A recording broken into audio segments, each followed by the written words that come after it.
Bonjour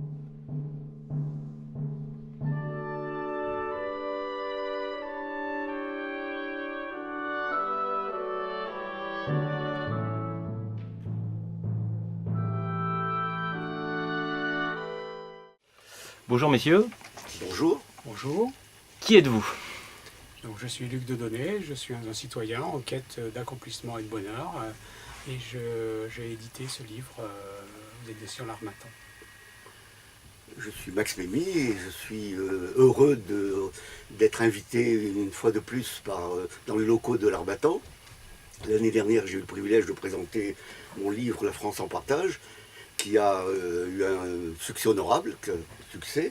Et entre-temps, j'ai publié un roman, puisque c'est surtout ma vocation, les femmes de Jean, qui a été publié par les éditions Horizon, qui est une filiale de l'Harmattan. Voilà. Et aujourd'hui, nous venons surtout pour présenter mon sixième livre. Pourquoi ce livre? Donc le but de ce livre, c'est de proposer aux citoyens une nouvelle façon de voir la politique, une nouvelle vision, une nouvelle ambition au profit de tous et de chacun. Je pense que la France a tout pour réussir.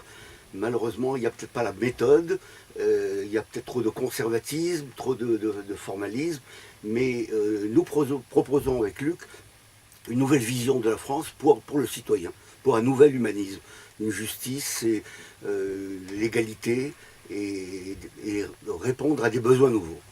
Alors quelle a été votre contribution? Écoutez, le projet, tout le contenu du livre revient à mon ami Luc. C'est son projet qu'il nourrit depuis plusieurs années.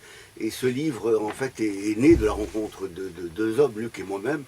Il avait lu La France en partage et il me disait avec beaucoup d'humilité qu'il n'était pas en mesure de faire un livre. Donc je me suis attelé, j'ai été pris au jeu et j'ai construit ce livre. J'ai fait des chapitres,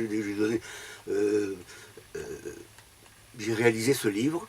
Mais le contenu, le projet appartient à Luc. Alors justement, que proposez-vous dans cet ouvrage?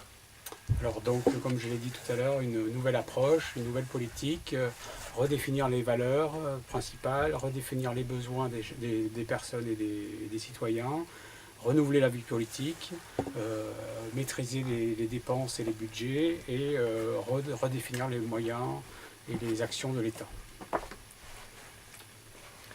Et alors du coup, pourquoi ce titre pour un nouvel humanisme? Eh bien, ce titre, je ne l'ai pas inventé. En réalité, j'avais participé il y a quelques années, peut-être dans une autre vie, avec un homme remarquable et qui s'appelait Caillavet, un ministre, et il avait créé un journal, un mouvement, et nous nous réunissions la rue Franklin-Roosevelt à Paris, et je crois que tous ceux qui faisaient l'actualité, hommes politiques, hommes de science, hommes des arts, sont passés par les grandes conférences de Paris. Voilà. Et ça s'appelait Pour un nouvel humanisme. Et alors qu'attendez-vous plus concrètement de la diffusion du livre? Donc les citoyens s'en imprègnent et surtout qu'un candidat au futur présidentiel de 2017 prenne en compte ces propositions et les fasse vivre et les propose aux citoyens pour le bien de tous. Donc je suis en contact actuellement avec des politiques pour essayer de promouvoir ces propositions du livre. En fait, c'est un vrai projet, mais je l'avais trouvé, moi, et mon ami Luc le sait, il y a un peu utopique, un peu une part de rêve, mais je pense qu'il y a également, il y a surtout des propositions très concrètes qui peuvent être le support d'une vraie politique pour un candidat à la présidentielle, comme le dit notre ami Luc.